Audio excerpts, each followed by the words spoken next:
nascut aquí a Lloret i des que tinc ús de raó que vinc a passejar per aquests boscos.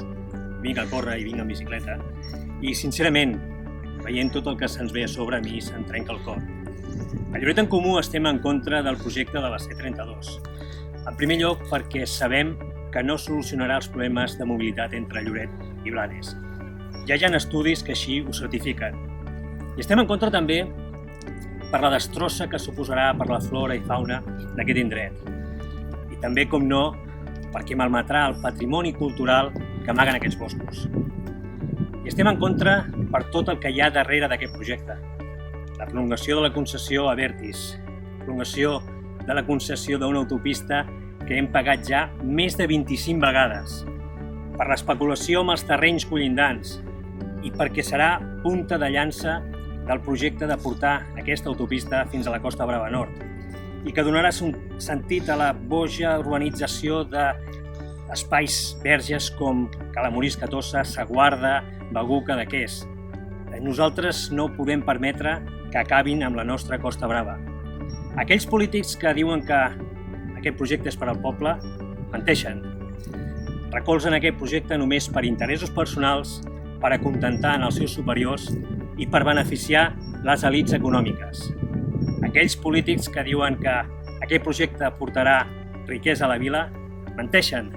Mai ni l'asfalt ni el ciment ha portat riquesa enlloc. A Lloret tenim un clar exemple amb Fanals Oest. Mentre estiguin ells, aquesta autopista mai serà del poble, només serà de les elits econòmiques, d'Abertis i de Florentino Pérez. Nosaltres volem millorar els accessos a la nostra vila, amb un projecte que ja ha estat validat, el projecte de desdoblament de la G682, un projecte més econòmic, més sostenible i, sobretot, públic.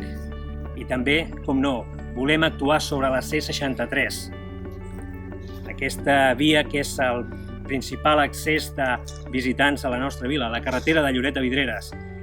I, sobretot, i molt important, és la principal via d'accés dels grans oblidats, els veïns i veïnes de les urbanitzacions. N'hi ha alguns que se'n recorden només cada 4 anys, però durant aquests 4 anys d'oblit nosaltres hem estat treballant per buscar solucions en aquesta via, en el trànsit d'aquesta via. Nosaltres no busquem la solució fàcil, que és posar rotondes a cada urbanització que provocarà més cues i més embussos i que afectarà directament a aquests veïns i veïnes de les urbanitzacions.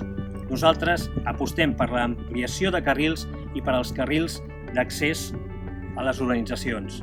Nosaltres estem en contra d'aquest projecte perquè pensem en els nostres fills, a les noves generacions. No els hi volem deixar un Lloret rodejat d'asfalt, rodejat de ciment.